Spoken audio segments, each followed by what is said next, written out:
Book Audible पर आपका स्वागत है।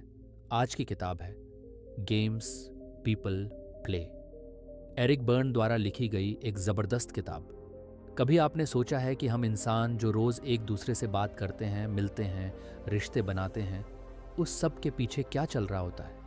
क्या हर बातचीत, हर रिश्ता सच्चा होता है, या उसके पीछे कोई खेल, कोई गेम चल रहा होता है? असल में ये किताब हमें बताती है कि हम इंसान रोज़मर्रा की ज़िंदगी में अनजाने में कई साइकोलॉजिकल गेम्स खेलते हैं। ऐसे खेल जो दिखते नहीं हैं, पर हमारी सोच, हमारे रिश्ते, हमारी खुशी सब पर गहरा असर डालते हैं। माँ बाप से बात करना हो, दोस्ती निभानी हो, शादी में समझ बनानी हो, या दफ्तर में दूसरों से जुड़ना, हर जगह हम कोई ना कोई गेम खेल रहे होते हैं। कोई बार बार खुद को बेबस साबित करता है, कोई हर बात में सामने वाले को दोष देता है, कोई हमेशा मैं बेचारा बन जाता है, और किसी को लगता है कि वो ही सब ठीक कर सकता है। ये सब दिमाग के खेल हैं। एरिक बर्न कहते हैं, जब तक हम इन गेम्स को पहचानते नहीं, हम अपनी ज़िंदगी को सही तरीके से जी ही नहीं सकते। पर जब एक बार समझ आ जाए तो सोचिए क्या हो सकता है। बेहतर रिश्ते, सच्ची बातचीत और असली कनेक्शन अपने आप से और दूसरों से। तो अगर आप भी जानना चाहते हैं कि आप कौन से गेम खेल रहे हैं और लोग आपके साथ क्या खेल रहे हैं, तो ये वीडियो पूरा ज़रूर देखिएगा। चलिए शुरू करते हैं इस ज़बरदस्त किताब की कहानी और खोलते हैं इंसानी रिश्तों के पीछे छिपे साइकोलॉजिकल गेम्स का राज। एरिक बर्न कहते हैं कि हर इंसान के अंदर 3 तरह की पर्सनैलिटी काम करती है: पेरेंट, माता पिता; एडल्ट, वयस्क; और चाइल्ड, बच्चा। और हैरानी की बात यह है कि ये तीनों हमारी हर बातचीत, हर फैसले और हर रिश्ते को कंट्रोल करते हैं, पर हमें खुद नहीं पता होता। सीखा हुआ रवैया, जब हम अपने मम्मी पापा, टीचर्स, बड़े बुजुर्गों से कुछ सीखते हैं, उनके कहने, डांटने, सिखाने का जो तरीका होता है, वही हमारे अंदर बस जाता है। जब आप किसी को डांटते हैं, जज करते हैं या बिना वजह टोकते हैं, तो समझ लीजिए आप अपने अंदर के पेरेंट मोड में हैं। जैसे, तुम हमेशा ऐसा ही करते हो; स्विंग, तुम्हें कुछ समझ नहीं आता। ये सब उसी पेरेंट ईगो से आता है। 2, एडल्ट, सोच समझकर फैसला लेने वाला। ये वो हिस्सा है जो फैक्ट्स पर ध्यान देता है, इमोशन से दूर रहकर लॉजिक से सोचता है। जब आप किसी से काल्म होकर बात करते हैं, बिना जजमेंट के सोचते हैं, तो आप एडल्ट मोड में होते हैं। जैसे, चलो पहले समझते हैं कि असली दिक्कत क्या है। ज़रेनिया, इसका प्रैक्टिकल सॉल्यूशन क्या हो सकता है? ये एडल्ट की लैंग्वेज है। 3, चाइल्ड, मासूम, ज़िद्दी या डरा हुआ बच्चा। हम सब के अंदर एक बच्चा आज भी जिंदा है, जो कभी मस्ती करता है, कभी डरता है, कभी गुस्सा होता है या अटेंशन चाहता है। जब आप इमोशनल होकर रोने लगते हैं या बस चाहते हैं कि कोई आपको प्यार दे, समझे, तो आप अपने इनर चाइल्ड से बोल रहे होते हैं। अब सोचिए, आपकी पिछली किसी बहस में आप किस मोड में थे और सामने वाला किस मोड में।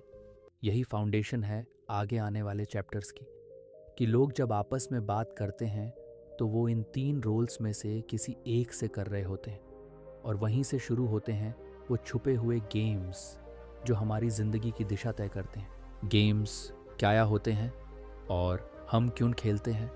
सोचिए, आप किसी से बात कर रहे हैं और वो बार बार आपको गिल्ट फील करवा रहा है, या फिर कोई बार बार वही गलती करता है और हर बार आप उसे माफ़ कर देते हैं। कभी ऐसा लगता है कि कुछ सिचुएशंस बार बार आपकी ज़िंदगी में रिपीट हो रही हैं। यही है गेम्स। एरिक बर्न इन्हें कहते हैं साइकोलॉजिकल पैटर्न्स, जो इंसान बार बार दोहराता है और हर बार उसका नतीजा भी वही होता है।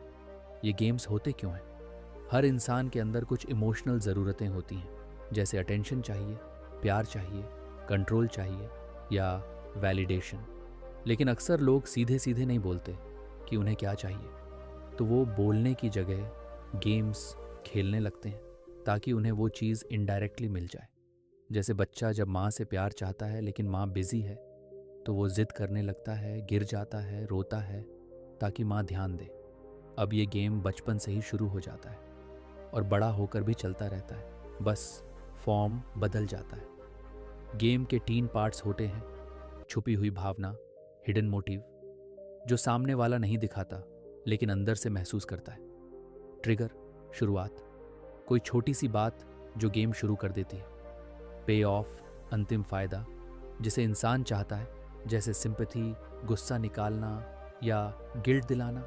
एग्जाम्पल, एक बहुत ही कॉमन गेम है, अब देखो तुम्हारे कारण क्या हुआ। इसमें इंसान पहले खुद गलती करता है, फिर ब्लेम दूसरे पर डालता है ताकि गिल्ट पैदा हो और उसे सिंपैथी या कंट्रोल मिल जाए। अब समझिए, ये गेम्स सिर्फ रिलेशनशिप्स में ही नहीं, बल्कि ऑफिसेज, फ्रेंडशिप्स, इवन पॉलिटिक्स में भी चलते हैं। और सबसे खतरनाक बात यह है, अक्सर हमें खुद नहीं पता होता कि हम भी कोई गेम खेल रहे हैं। पर अब जब आप इन गेम्स को पहचानना सीख जाएंगे, तो आप खुद को भी और दूसरों को भी बेहतर समझने लगेंगे। और वहीं से शुरू होती है आपकी इमोशनल फ्रीडम की असली जर्नी। कॉमन गेम्स जो हर इंसान कभी ना कभी खेलता है। एरिक बर्न ने इस किताब में कई साइकोलॉजिकल गेम्स को आइडेंटिफाई किया है, जो लोग अपने रिश्तों में, काम पर, यहाँ तक कि खुद से भी खेलते हैं। यहाँ हम जानेंगे कुछ सबसे कॉमन और रिलेटेबल गेम्स जो आपके आसपास भी हो रहे होंगे। 1. Why does this always happen to me? ये मेरे साथ ही क्यों होता है? इस गेम में इंसान हर बार खुद को विक्टिम साबित करता है। हर परेशानी का जिम्मेदार वो नहीं, कोई और होता है। उसे एडवाइस भी दी जाए तो वो बस सुनता है, मानता नहीं। लेकिन हर बार उसी तरह के इंसान को चुनता है, क्योंकि अंदर से उसे सिंपैथी और अटेंशन चाहिए होता है। 2. यस बट, हाँ लेकिन, इस गेम में इंसान हर सॉल्यूशन का एक एक्सक्यूज निकाल देता है। जैसे रीमा कहती है, मुझे वेट कम करना है। दोस्त कहता है, वॉक पर जाओ। वो बोलेगी, हाँ लेकिन मेरे पास टाइम नहीं है। कोई कहे, डाइट फॉलो करो। वो बोलेगी, हाँ लेकिन मुझे खाना बहुत पसंद है। सच ये है कि वो चाहती है कि लोग उसे मोटिवेट करते रहें, पर खुद एफर्ट ना करना पड़े। 3. अब पकड़ा तुझे, अब पकड़ा तुझे। इस गेम में इंसान सामने वाले की एक गलती पकड़कर उस पर चढ़ाई कर देता है, जैसे वो सारी जिंदगी की फ्रस्ट्रेशन उसी पर निकाल रहा हो। जैसे बॉस को एम्प्लॉई से दिक्कत है। एक दिन एम्प्लॉई 5 मिनट लेट आता है तो बॉस उस पर बरस पड़ता है, तुम हमेशा टाइम वेस्ट करते हो, जबकि असली वजह कुछ और होती है। 4. अगर तुम ना होते, अगर तुम ना होते। इस गेम में इंसान अपनी जिम्मेदारियों से भागता है और दूसरों को ब्लेम करता है। जैसे कोई कहता है, अगर मेरी बीवी इतनी कंट्रोलिंग ना होती तो मैं अपनी पसंद का करियर चुन लेता। सच ये है कि उसे खुद स्टेप लेने की हिम्मत नहीं होती, पर ब्लेम बाहर करना आसान होता है। क्यों खेलते हैं लोग ये गेम्स? क्योंकि ये गेम्स उन्हें एक तरह की साइकोलॉजिकल कंफर्ट देते हैं। कोई सिंपैथी पाता है, कोई गिल्ट देता है, कोई कंट्रोल करता है। लेकिन इन गेम्स का असर धीरे धीरे इंसान के रिश्तों, ग्रोथ और सेल्फ एस्टीम पर पड़ता है। गेम्स हमारे रिश्तों को कैसे बिगाड़ते हैं और हम इनसे कैसे बचें? आपने अब तक समझा कि गेम्स कैसे चलते हैं, किस तरह से लोग अपने अंदर के पेरेंट, एडल्ट और चाइल्ड मोड से दूसरों से इंटरेक्ट करते हैं, और कैसे कुछ टिपिकल गेम्स बार बार रिपीट होते हैं। पर अब सोचिए, जब दो लोग अपने अपने अंदर के अनरिजॉल्व्ड इमोशंस और हिडन नीड्स लेकर बात करते हैं, तो क्या वो कनेक्शन बन पाएगा? क्या उस रिश्ते में ट्रस्ट, लव और समझदारी बच पाएगी? एक गेम्स भरोसा तोड़ते हैं जब कोई इंसान बार बार वही इमोशनल चालें दोहराता है, जैसे गिल्ट दिलाना, ब्लेम करना, सिंपैथी लेना। तो सामने वाला धीरे धीरे इमोशनली थकने लगता है और वहाँ से रिश्ते में टूटन शुरू होती है। फिर चाहे वो पति पत्नी हो, दोस्त हो या बॉस एम्प्लॉय। अगर हर बार तुम्हें ही बुरा लगना है तो मैं अब कुछ कहूँगा ही नहीं। ये डायलॉग किसी भी रिलेशन के एंड की शुरुआत हो सकता है। 2. कम्युनिकेशन बंद हो जाता है। जब दो लोग एक दूसरे से सिर्फ गेम की भाषा में बात करते हैं तो ओपन और ऑनेस्ट बातचीत की कोई जगह नहीं बचती। एक बच्चा जो हर बार गलती छुपाने के लिए झूठ बोलता है, वो धीरे धीरे अपने माँ बाप से दूर हो जाता है। एक पार्टनर जो हर बात पर यस बट कहता है, वो दूसरे को फ्रस्ट्रेट कर देता है। 3. गेम छोड़ना आसान नहीं होता, क्योंकि गेम्स कंफर्ट देते हैं। जी हाँ, चाहे वो नेगेटिव कंफर्ट ही क्यों ना हो, पर इंसान उसे छोड़ना नहीं चाहता, क्योंकि उसे लगने लगता है कि यही रियलिटी है। मुझे सिंपैथी चाहिए तो मैं खुद को विक्टिम बनाता रहूँगा। मुझे कंट्रोल चाहिए तो मैं गिल्ट देना नहीं छोड़ूंगा। अब सवाल, क्या हम इन गेम्स से बाहर निकल सकते हैं? हाँ, बिल्कुल। लेकिन उसके लिए सबसे पहले चाहिए अवेयरनेस। जब आप ये समझना शुरू कर दें कि कौन सा गेम आप खेल रहे हैं या आपके साथ खेला जा रहा है, तो आप उस सर्कल को तोड़ सकते हैं। क्या करें? ऑब्जर्व करें, अपने कॉन्वर्सेशंस को गौर से देखें। क्या आप बार बार एक ही इमोशनल पैटर्न दोहरा रहे हैं? एडल्ट मोड में बात करें, ना ब्लेम करें, ना जस्टिफिकेशन दें। सिर्फ सच, लॉजिक और फीलिंग्स के साथ बात करें। ओपन डायलॉग रखें। सामने वाले से पूछिए, तुम्हें क्या चाहिए? और खुद बताइए, मुझे इस वक्त समझ चाहिए, एडवाइस नहीं। गेम्स से निकलने का पहला कदम है उन्हें पहचानना, और आपने वो कदम अब ले लिया है। पॉजिटिव गेम्स और emotionally mature interactions. Eric Berne ने यह भी बताया कि जिंदगी सिर्फ माइंड गेम्स से भरी हुई नहीं है।